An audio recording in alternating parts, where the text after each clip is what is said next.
Bismillahirrahmanirrahim. Assalamualaikum warahmatullahi wabarakatuh. Pada pertemuan ini kita akan membahas materi dari psikologi kognitif, yaitu teori pembentukan konsep, taraf perkembangan konsep, dan faktor yang mempengaruhi belajar konsep. Sebelumnya, perkenalkan, kami dari kelompok 7 yang beranggotakan Muharika dengan NIM 2115040015, Yaumil Samanda dengan NIM 2115040066, dan saya sendiri Fadilah Maulina Siregar dengan NIM 2115040070.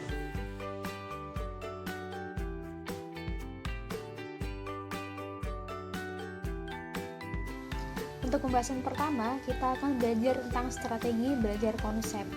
Suatu aspek paling penting atau yang terpenting mengenai bagaimana orang-orang melakukan belajar konsep itu terletak bagaimana cara-cara mereka menemukan sebuah konsep. Jadi strategi yang digunakan dalam belajar konsep meliputi scanning dan focusing, yang masing-masing itu terdiri dari dua bagian. Yang pertama, strategi scanning. Ada simultan scanning, di mana subjek ini mulai dengan semua kemungkinan hipotesis, kemudian membuang hipotesis yang tidak dapat dipertahankan. Contohnya gini, awalnya kita nggak sengaja melihat buaya di pinggir sungai, namun di sisi lain kita ragu, itu tadi tuh buaya atau biawak, karena keduanya hampir mirip. Kemudian kita kumpulin konsep tentang buaya dan biawak itu mulai dari ciri-cirinya itu seperti apa gitu. Nah, setelah kita kumpulkan konsep-konsep itu, ternyata dari ciri-ciri itu tuh tadi biawak, bukan buaya. Jadi hipotesis tentang buaya itu tadi kita buang. Kalau simultan ini dia mengumpulkan dua hipotesis, kemudian salah satunya kita buang.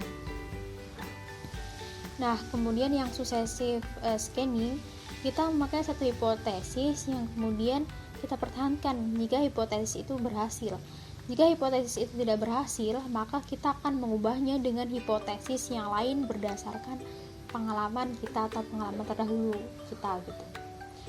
Contohnya tadi biawak bersama buaya tadi. Kita menduga dengan hipotesis bahwa itu tadi buaya. Kita yakin kalau misalnya itu tadi buaya, maka hipotesis itu kita pertahankan. Kalau misal dugaan tentang buaya itu tadi salah, atau hipotesis itu tentang buaya tadi salah, maka kita akan menggunakan hipotesis lain yang sesuai dengan pengalaman kita. Mungkin kita menggunakan hipotesis bahwa itu tadi biawak gitu, karena keduanya hampir mirip. Strategi yang kedua yakni strategi focusing, di mana terdiri dari conservative focusing dan focus gambling.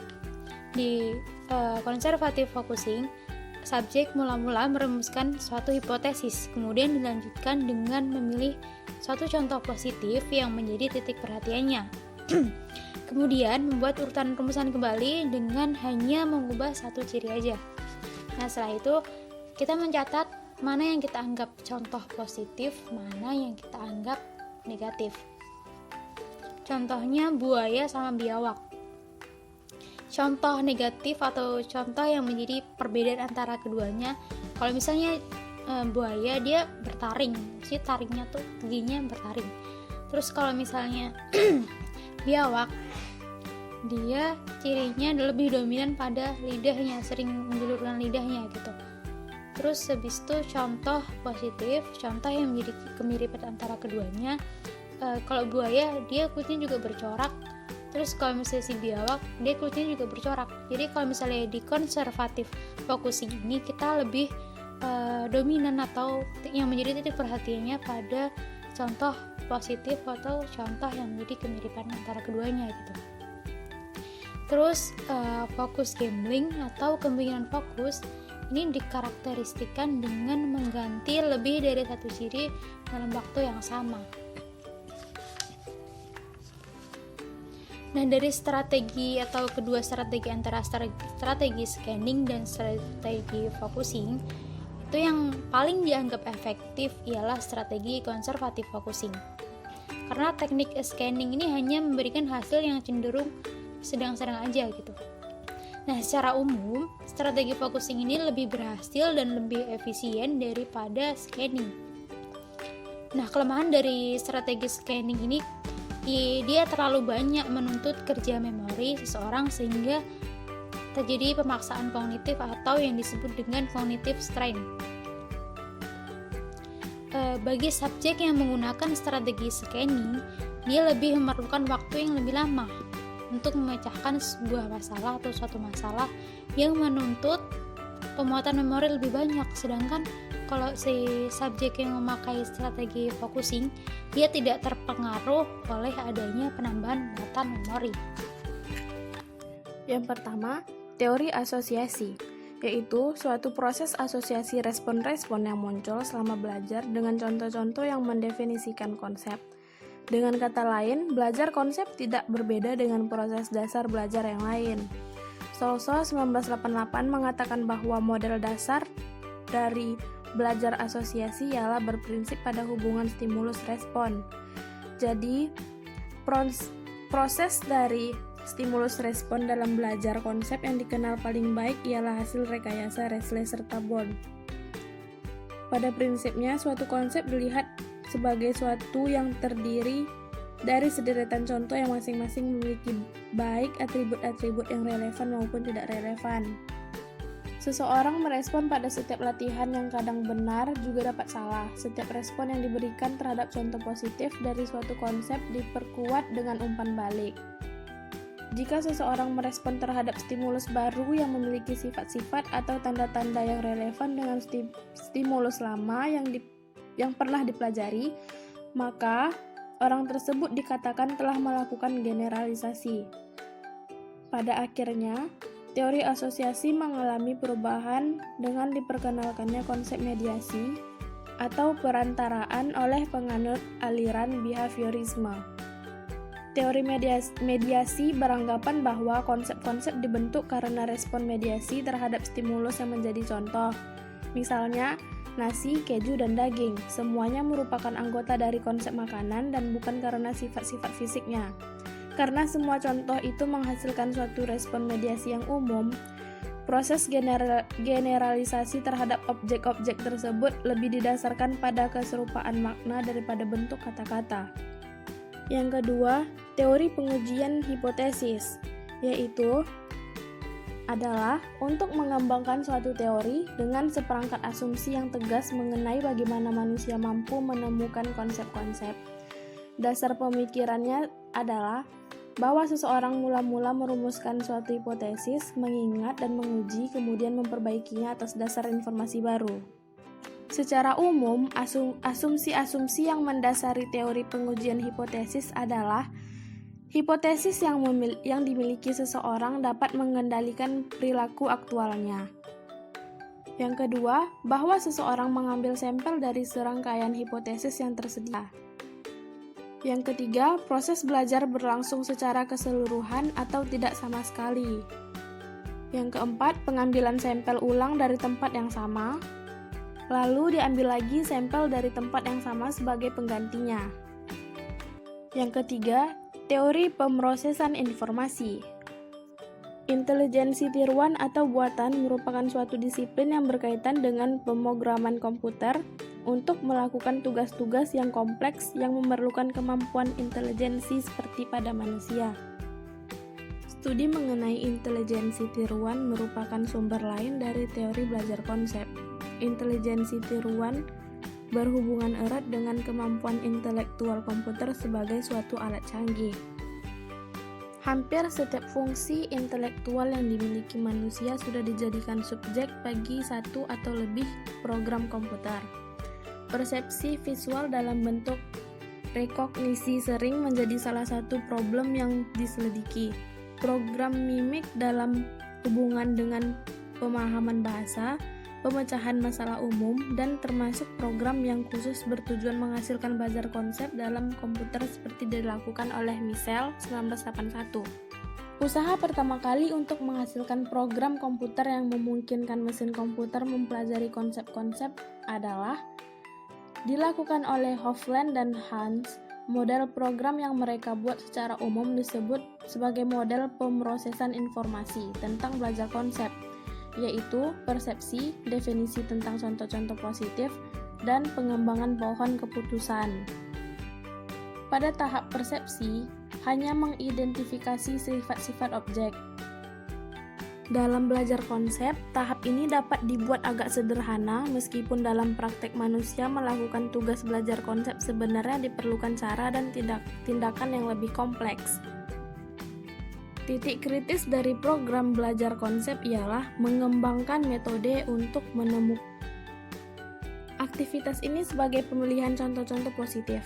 Ia menggunakan strategi pemilihan contoh-contoh yang merupakan hal penting dalam strategi pemusatan perhatian. Aturan-aturan logika mendefinisikan konsep yang dipelajari melalui pengembangan pohon keputusan. Pohon keputusan dapat dicirikan sebagai suatu rencana untuk menerangkan keputusan lanjutan. Sebagai contoh, kepada seseorang diajukan pertanyaan, apakah ini konsep tentang segitiga atau segi empat? Pertanyaan berikutnya, apakah ini merah atau hijau? Seseorang akan bergerak melalui semua kemungkinan pilihan dari sifat-sifat objek sampai suatu keputusan dapat dicapai. Dengan demikian, kemungkinan program ini tidak dapat beroperasi secara persis seperti cara yang dilakukan manusia. Satu alasan ialah program tersebut memiliki memori yang amat baik, sehingga mampu mengingat semua objek sebanyak itu. Inilah salah satu yang menjadi bahan kritik oleh penganut behaviorisme, seperti yang dilontarkan Skinner 1985, bahwa pikiran manusia itu bukanlah sebuah kamus atau ensiklopedi, tempat menyimpan berbagai macam informasi, tetapi memiliki keterbatasan-keterbatasan. Sekalipun mengandung kelemahan-kelemahan tertentu, namun sesuai dengan perkembangan terakhir, Anderson 1991 menyatakan bahwa pendekatan analisis rasional secara matematis melalui program komputer dalam belajar kategorik akan mengoptimalkan manusia mengkategorikan objek-objek di lingkungan kehidupannya. Baiklah, di sini saya akan melanjutkan materi selanjutnya, yaitu taraf perkembangan konsep. Di dalam taraf perkembangan konsep ini terbagi ke dalam 4 taraf. Yang pertama yaitu taraf konkret. Taraf konkret ialah apabila individu telah mencapai tingkat konkret apabila ia mengenal atau mempersepsi suatu objek yang telah ditemukan pada waktu sebelumnya. Langkah pertama dalam pencapaian taraf ini ialah menghampiri suatu objek dan merepresentasikannya secara internal. Menjelaskan bahwa pada waktu individu menghampiri suatu objek, kemudian ia dapat membedakannya dari objek-objek yang lain. Contohnya itu pencapaian pada taraf ini ialah dicirikan dengan adanya penghampiran, pembedaan, dan pengingatan yang terlibat dalam sensori motorik, seperti juga dalam persepsi visual terhadap sesuatu objek. Contohnya itu pada seorang bayi yang berusia 1,5 tahun mengenal dot kaca dan dot plastik. Ia membedakan satu dari yang lain, menyimpannya di dalam mental imajinasinya, dan mengenal masing-masing objek pada waktu ia mengalami kembali di kemudian hari. Selanjutnya, taraf klasifikasi, yaitu taraf yang paling rendah yang dicapai ketika individu mulai sanggup memberlakukan setidaknya 2 contoh yang berbeda dari kelas yang sama, meskipun ia belum mampu menggambarkan alasan dasar bagi responnya itu. Apabila individu sanggup mengklasifikasikan sejumlah besar contoh tetapi tidak dapat menggambarkan secara akurat alasan dasar dari klasifikasinya itu, maka ia telah mencapai perkembangan konsep pada taraf klasifikasi ini. Contohnya itu pada waktu melihat seekor anak kuda milik tetangga dan keluarganya, lalu anak tersebut mengatakan bahwa keduanya adalah binatang kuda, maka ia telah menemukan suatu konsep pada taraf klasifikasi ini. Selanjutnya yaitu taraf identitas. Pada taraf ini suatu konsep dicapai ketika seseorang mengenal sesuatu objek yang serupa dengan apa yang pernah ditemukannya sebelumnya. Ketika seorang anak mampu menggenerasikan ciri-ciri khusus objek dalam perspektif yang berbeda, maka dapat disimpulkan bahwa ia telah mencapai konsep pada taraf identitas ini. Nah, bedanya dengan taraf konkret hanya melibatkan pembedaan suatu objek dari yang lain. Tetapi pada taraf identitas melibatkan berbagai bentuk pembedaan objek yang sama dari objek-objek lain dan juga menggeneralisasikannya. Selanjutnya yang terakhir yaitu taraf formal. Taraf formal dicapai apabila individu dapat memberi nama suatu konsep, baik nama intrinstiknya maupun pendefinisian atribut-atribut yang dapat diterima oleh masyarakat, dan secara tepat dapat memberi contoh-contoh mana objek yang memiliki atribut-atribut tersebut dan mana yang tidak. Jadi aspek yang menonjol dalam taraf formal ini adalah kesanggupan individu untuk menyebut satu persatu, memberikan atribut definitifnya, dan membedakan di antara contoh-contoh konsep atas dasar ada atau tidak adanya atribut-atribut definitif tersebut. Contohnya, seorang anak yang menunjukkan konsep tentang kucing pada taraf formal ketika kepadanya ditunjukkan beberapa ekor kucing, sapi, rubah, kelinci, dan kuda dalam berbagai ukuran dan warna. Lalu anak tersebut secara tepat menunjuk pada kucing-kucing dan dapat menyebutnya dengan kata kucing dan menunjukkan ciri-ciri atau atribut kriteria yang membedakan kucing dari sapi, rubah, kelinci, dan kuda. Maka anak tersebut telah mencapai taraf formal. Materi selanjutnya yaitu faktor-faktor yang mempengaruhi belajar konsep. Proses belajar konsep dan kategori dipengaruhi oleh beberapa faktor, antara lain adalah yang pertama faktor tugas, atribut, umpan balik, bahan atau materi, dan perbedaan individu. Yang pertama yang akan kita bahas yaitu tugas. 3 faktor dari tugas ini yang meliputi yaitu contoh-contoh positif sebagai kebalikan dari contoh-contoh negatif. Secara umum, jawaban yang diberikan subjek lebih cepat belajar konsep melalui contoh-contoh positif daripada contoh-contoh yang negatif meskipun ini tidak mutlak. Salah satu alasannya adalah bahwa manusia cenderung menyukai contoh-contoh positif yang kebanyakan dapat ditemukan dalam kehidupan sehari-hari. Yang kedua, jumlah atribut yang relevan dan tidak relevan juga mempengaruhi tingkat kemudahan belajar konsep. Makin banyak jumlah atribut tambahan yang relevan, maka belajar konsep menjadi lebih cepat. Atribut tambahan yang relevan menunjuk pada sejumlah sifat yang tumpah tindih. Sebaliknya, makin bertambah jumlah sifat yang tidak relevan, maka makin sulit belajar konsep dilakukan.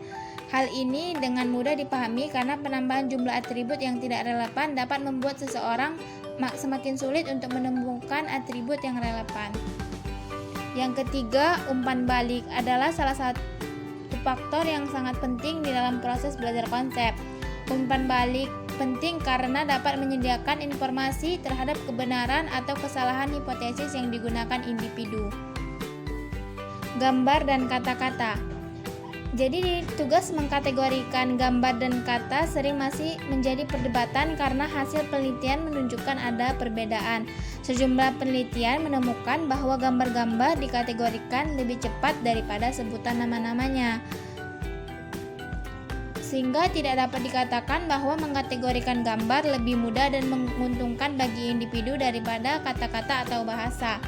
Menurut teori proposisi konseptual, diasumsikan bahwa informasi visual dan verbal disimpan di dalam bentuk proposisi abstrak dan saling berhubungan. Dengan begitu, maka dalam menghadapi rangsangan yang masuk, baik gambar maupun verbal, tidak berbeda dalam kecepatan proses kategorisasinya. Sedangkan menurut teori ketiga yaitu teori model campuran, yang mencakup kedua teori terdahulu, teori ini berasumsi bahwa terdapat 3 sistem penyimpanan informasi di dalam memori, yaitu gambar, verbal, dan konsep. Jadi teori ini menganggap bahwa mengkategorikan gambar-gambar lebih cepat jika dilakukan melalui maknanya daripada hanya kata-kata. Dengan demikian, mereka menyimpulkan bahwa kecepatan memahami gambar-gambar daripada kata-kata masih perlu dipertanyakan. Yang terakhir yaitu perbedaan individu. Menurut pendapat Zhou Chan pada tahun 1978, dalam pembentukan konsep-konsep antara individu satu dengan yang lain dapat berbeda tergantung pada misalnya tingkat usia, intelijensi, dan pengalaman masing-masing. Pada usia anak-anak misalnya, individu akan mencapai konsep tingkat konkret yang nampak di sekelilingnya seperti kuda, kucing, dan rumah. Objek-objek yang berbeda menjadi ciri-ciri belajar pada konsep konkret yang dialami anak kecil. Pada usia yang lebih dewasa, individu sudah mampu mencapai konsep-konsep yang lebih abstrak seperti keadilan, keterbukaan, dan kejujuran. Baiklah, sekian penyampaian materi dari kelompok kami yaitu kelompok 7. Apabila ada penyampaian materi yang salah, kami mohon maaf dan semoga teman-teman dapat memahaminya. Sekian, Assalamualaikum warahmatullahi wabarakatuh.